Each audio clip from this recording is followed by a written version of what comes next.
My name is Wiktoria Jędroszkowiak. I'm a climate justice activist. I'm based in Warsaw right now, but for the first 19 years of my life, I was based in Poznań. And I'm also one of those who graduated from this high school. And I have to say that I'm really stressed out today, even though I'm quite used to public speaking, because one person sometimes, very often, says to me that, you know, there's nothing more stressful than home. And I think that I really feel that today. So I hope you're gonna enjoy that. Because this story starts actually with me in this high school a few years ago when I was studying history. Because before I was studying history, I was a joyful kid. You know, I was one of those who were class clowns. I think that I was very annoying to my teachers, looking back at it. I was one of those who would talk during classes, who would, you know, always make jokes and be like very, very sociable. I was also one of those who loved organizing. I loved organizing in school, but also like beyond that. I was trying to do my best to change the society I live in and to think about what kind of change I should bring and what kind of change is needed for my people. But mainly, I was a joyful kid. And then history classes happened. I was privileged enough to study history in bilingual class. And I think it's very cool because then you could see the history of Poland, not only from the Polish perspective, so the perspective that is very much focused on how we all survived and, you know, how all of the bad things were happening to us, but it's also focused on what we have done. But my history classes started with centuries of wars and conflicts around the world. Started with imperialists that colonized my country from both sides, from Russian side, but also from the Western European side. Then it wasn't better. I started learning about the First World War and about, you know, the horror that happened and that should never happen again. To then in 20 years have the Second World War that yet again I was told that it would probably never happen again. We have this huge topic about never again, right? And then afterwards, we have 50 years, almost 50 years of communist regime in Poland, that our people in Poland, very brave people, also in the school, were fighting against, and they won. But it wasn't the end of the story. In the 90s, we have an extremely unjust transition that led many people in this country straight to poverty. But hey, I was born in 2001, history has ended. We had 9/11, but I was born in October, so it was, you know, like just past that. But then, you know, just before high school, I, for the first time, heard about the climate crisis and how widely it can affect my life, but also lives of my community. So history didn't really end. And I think what gave me hope was that in 2018, I was in the second grade of high school then, Greta Thunberg started striking. She was, and she still is, kind of a bit younger than me, but I was very inspired by what she's done, and I've seen many people my age, also in Poland, trying their best to bring change they could. So I was one of those who started organizing a strike in Poznań, in Poland.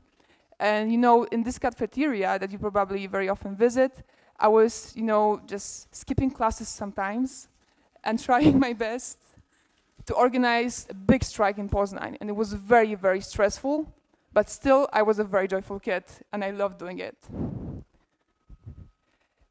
And my whole life, my parents, my teachers, and every role model that was an adult have told me that I can do anything. That, you know, history has ended, now is the time for us, for young people, to take stuff in our hands to bring change. And I believed them, because I believed my parents, I loved them, I was admiring my teachers. I also believed them, I believed my role models. But then it turned out that the fairy tale about changing the lives of all for better is simply not true. Because then I realized that actually the biggest power is in the hands of those who are greedy, rich, and powerful, and who do not understand the crisis that we live in. So I woke up, I think for the first time in my life, and I understood that these fairy tales will bring us all to yet again crisis that we simply cannot afford. And when I was striking for the first time in March 2019, many people came. I was very stressed out. I didn't go to school. All of the teachers knew. And they kind of weren't mad at us, which was very funny at the time, I think. I was very, very stressed out that something would happen, that someone will not like what we do. But I was so scared about my future and about the future of my generation that I was still doing it. And I think that many people attended because they just felt the same way. And at this time, it felt very distant, because it was indeed about the future. And on 24th of February last year, when Russian Federation fully attacked Ukraine, I think it all turned out to be about now. So suddenly, I wasn't waking up and thinking about my school, about my uni at the time, about my work, about my new life in Warsaw.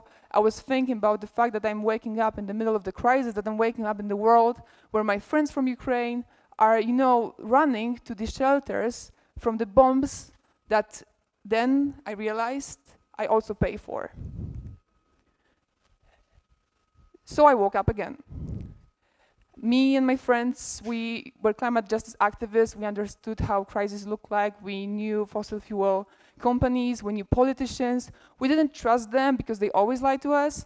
So we're like, okay, let's try to do anything. Let's just hit the road. Let's wake up again and again and again, and just every day do everything that we can to bring change. So the morning I remember the most, I think, is the morning when I woke up in Strasbourg. It was in a Flixbus. I don't fly because for climate reasons, it would be weird if I would fly in Europe. So I was going with an overnight bus from Berlin to Strasbourg, France. We were going for this conference, this huge conference called Future of Europe Conference for the Youth. Emmanuel Macron, so President of France, was having one of the biggest speeches after victory. He won presidency once again in France, and we were trying our best to see if there's any way to talk to him, because him and the biggest oil company from France were actually still having their most crucial assets of gas in Russia. So we just stood up, we went on stage, and we asked him a couple of questions. And I saw him face for the first time, and he's a very handsome guy. He opened up and he was ready to take a selfie with us. But then, and you could see that on this video, that his face suddenly got very, very anxious. So I saw in him that he's the same guy as I am, and we started talking. We started talking about the fact that the wars we're observing around the world do not fall from the skies. This is the quote that I heard again in history class for the first time a few years ago. This is the quote of Marian Turski. He's one of the survivors of Auschwitz. I got to meet him, and he's also a very, very nice guy. And when you think about him being old and such a big hero, he, better than anyone, speaks about how really history is shaping what we are doing right now. I get to know that actually these years we do not fight wars over ideologies. We still fight wars over natural resources we simply don't need anymore.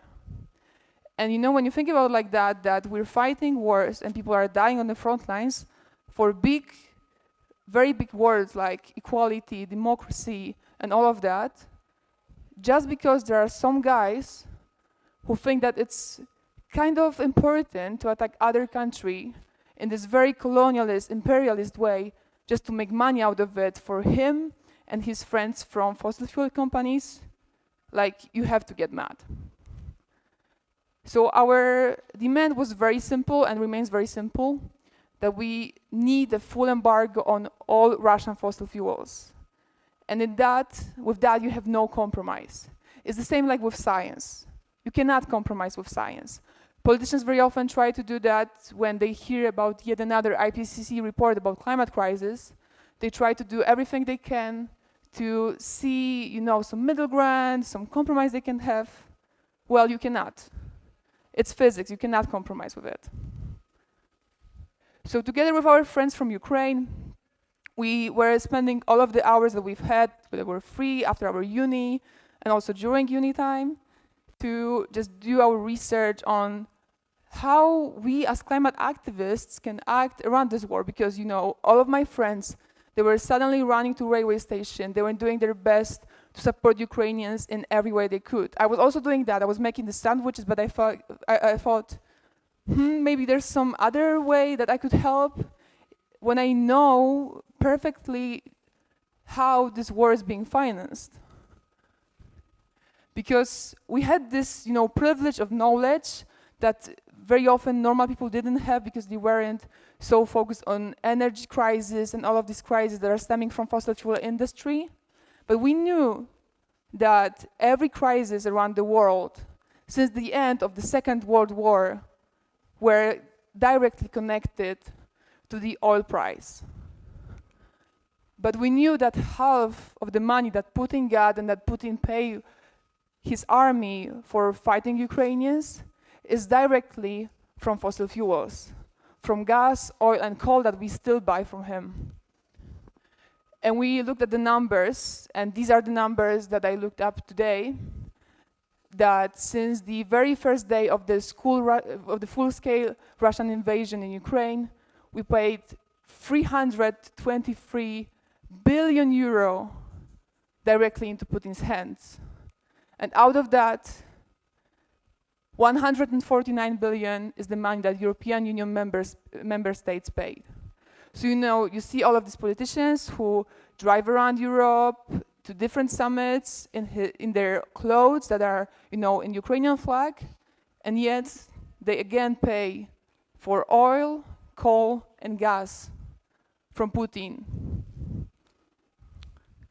We also knew, and I think it's very important when you work in the international community, and climate movement is such, that it's not only about Russia, it's not only about Ukraine and Europe. There are many, many different wars that are directly financed by fossil fuel industry and that are directly connected to fossil fuel industry. Some of the wars you can see here, but also if you think about that, every war somehow is connected to this bloody money, it just gets you sick. And then I realized that it's as the same as with climate crisis, we live in this circle of broken promises. So first of all, we have the leader, so-called leader, who comes up, gives a speech like I'm doing right now to you guys.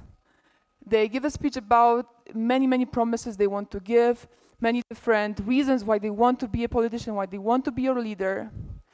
They pledge so many things to then, when they became the leader, negotiate all of that. That leads to climate negotiation, that leads to thinking about peace in this way, that maybe there's any way that Zelensky and Putin can meet up and talk about what's the middle ground for them.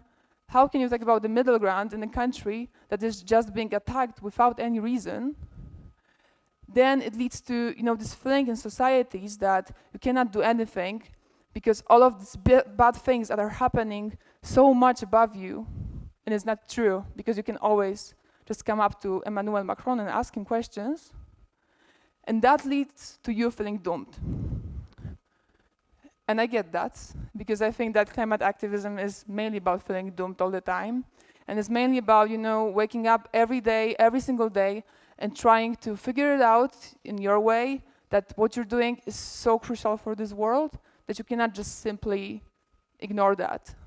That you have two ways of thinking and have two ways of living. One way is to do anything to act, and this is exhausting. The other way is to live in denial.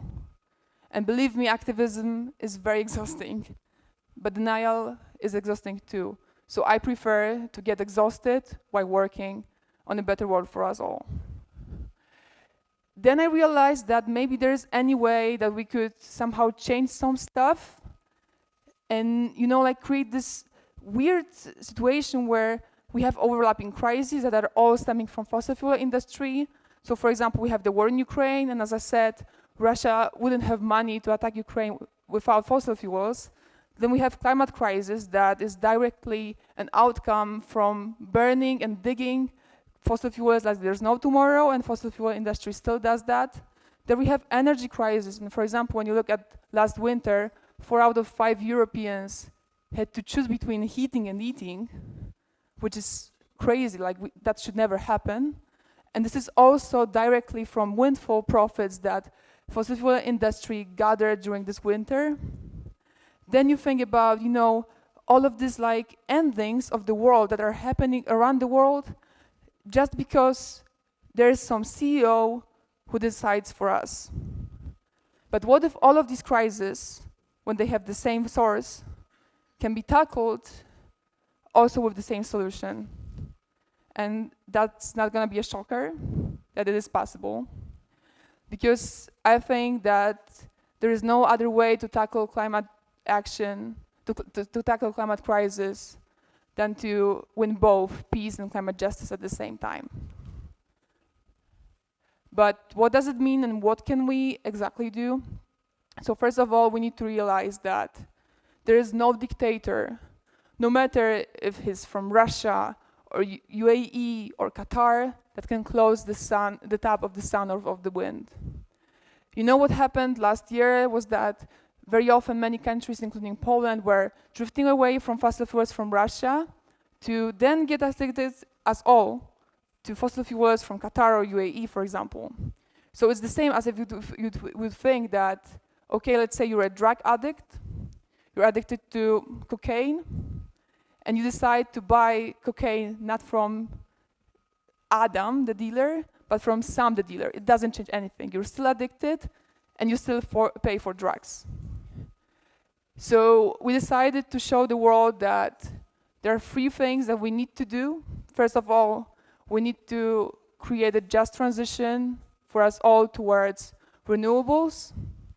Second of all, we need to phase out, not phase down, but phase out fossil fuels completely as soon as it's possible, and it is possible. And we need to rethink our energy systems. Because when you think about it, energy systems are supposed to serve our needs, to answer our needs.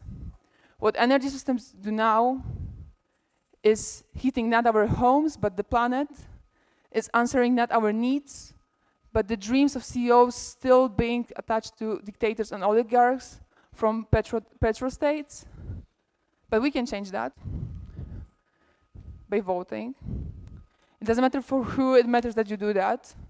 It matters that you, on election day, you get to vote, or you bring your parents to vote if you're not old enough, and you try to make them vote for anyone who you feel like is gonna be the leader who's gonna care about your safety and your security.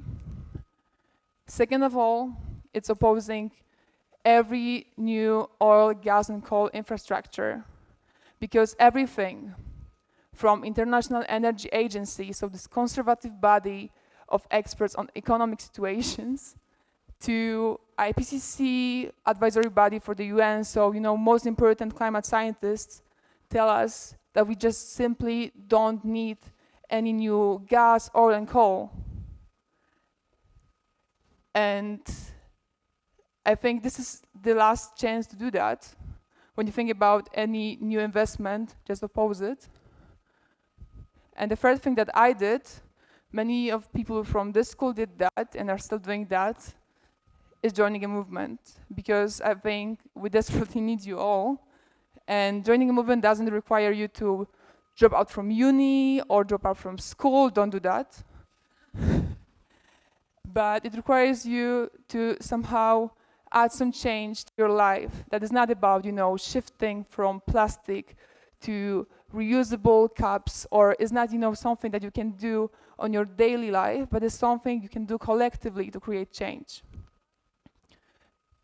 And I started the story with waking up, and I think it's important to also end the story with waking up. Because, every single day when I wake up and I think about, okay, do you really want to do that today? Do you really think that, you know, dropping out from uni and not driving this change is something that is so important to you. I think about it in the way that one day I will wake up in Poland that is green, that is insulated, that is safe, that is, you know, open for all of us, and that will just bring change, that we solve this political need, and that no human will have to choose between eating and heating anymore. Thank you so much.